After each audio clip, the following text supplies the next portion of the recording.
Welcome back if you're returning. Today's video is part 1.5 of my budget laundry room makeover. It's not part 2 because this is kind of just a quick update, because actually when this video is showing I will be on a bit of a mini break with the grandkids, so let's see what I've been up to. If you remember last week I picked this up. This is going to be a drying rack that we're going to attach to the wall.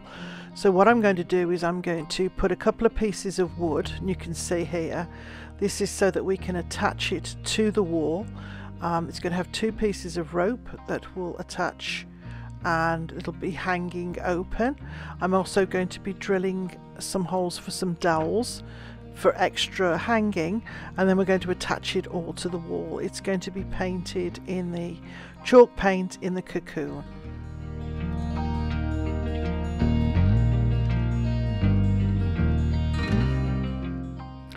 So this is obviously, it's going to fold away flat when we're not using it, and then this backboard where it's going to be screwed to the wall, I thought it'd be handy to have these little wooden dowels for hanging items that need to dry, for example bras and things like that. So I've measured out roughly the spaces I want, and then I've drilled the hole, and I'm going to be gluing those little dowels into place, and then I'm going to attach on that board to the wall.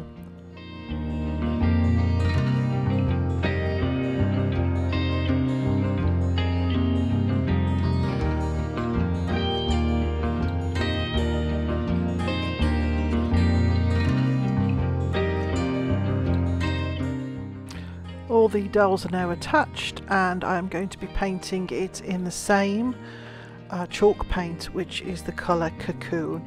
Now this goes on really nicely. I didn't give it 2 coats because I don't mind that distressed look, so I gave it 1 good coat. I've painted the front and the back of the shelf that will be folding back up on it to itself. I left the back of the part that goes against the wall because you're not going to see that, but I gave it all 1 good coat of the Cocoon chalk paint.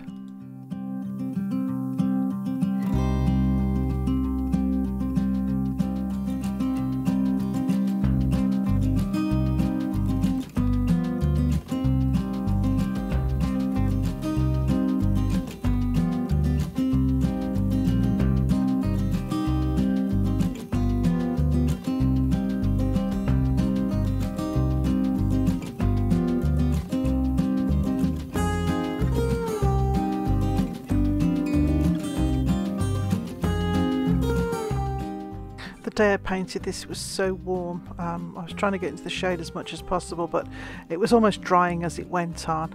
But you can see the coverage is really nice coverage, and it's a lovely colour, and it's going to look so nice in the laundry room with the rest of the shelves and everything that I've painted in the same paint. You can see this part's going against the wall, so you're not going to see, I'm not going to bother wasting paint on that. So that is now ready to be drilled. I've got to drill 2 holes on each side, 1 at the top, 1 bottom, to hold the rope to stop it from opening all the way, and then I've to find a little catch to put on it to keep it closed while it's actually on the wall. This little drying rack is not perfect, it's a bit higgledy-piggledy, but I don't mind that look at all. So these are the 2 holes that have been drilled, top and bottom, and the rope is going into here, and it's going to be a fixed length so that as the shelf opens out it stops at a certain height and doesn't open any further. So here it is, it's attached to the wall in the laundry room. You can see the 2 drilled holes. I've fixed 2 pieces of same length rope, put 2 big knots in each side so that as it folds down it reaches to the height you want it to, and then it stops. This is a perfect drying height for me. It's about halfway up the wall. I've put a tidy little rope just to keep it closed at the moment, because I've got to look through my stash and find I've got a really cute little hook and eye that I'm going to be using for this. So we took a laser level to get this even. We measured between the distance where the 2 hooks would go, and then hubby attached this to the ceiling. I think this is where the camera just wouldn't focus. I didn't realise I didn't have my right glasses on when I was filming this, so I apologise for it if it's a little bit out of focus. But you can see what we've done. We've hooked it up, and now we're going to pulley it up into place. So the pulley system comes with a little attachment for the wall that you wrap the rope around when you're using the pulley up and down. So I just attached it to the pass-through, which was here from the original kitchen. I'm going to turn this into a chalkboard, so you can see there I've attached it to that, and the rope winds around there when it's been lowered, and then when it's back up you have all the extra length of rope that's not just dangling on the floor. They give you quite a lot of rope, so I will be cutting that off once the the laundry room is all done and ready to go. So this is the actual pass-through. We'd covered it with a board and decided that it would look better as a chalkboard. There's no real covering it up, so we thought we might as well make a feature of this. So I have my homemade blackboard chalk paint, and because obviously I'm doing this on a budget, and that's probably one of the most expensive things you'll use in this room is blackboard paint.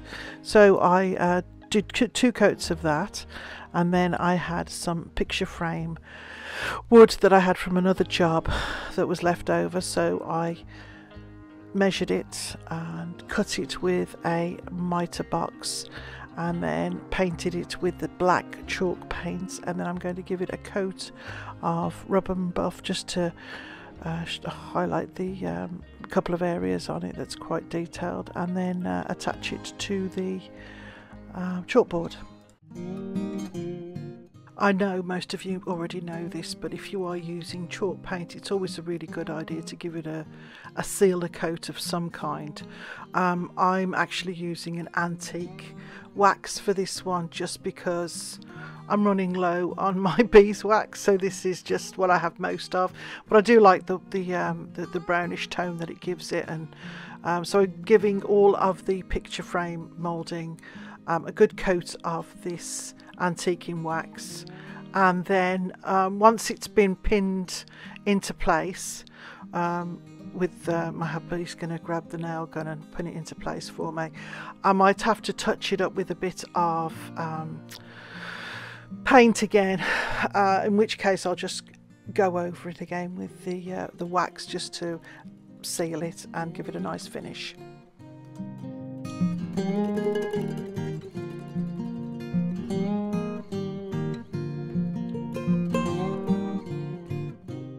Actually, my husband stepped in here and insisted that we use the nail gun because it'll hold it into place better. I would have actually just glued it because that's my answer to everything, but it would have worked. I gave it a little bit of glue to hold it into place, and then he's just pinning it into place with the with these little nailer pins, which obviously they do work better. But there we go. That's nearly finished. I'm just going to go over the little spots with a little bit of extra blackboard paint just to cover up the nail heads, and then we're done.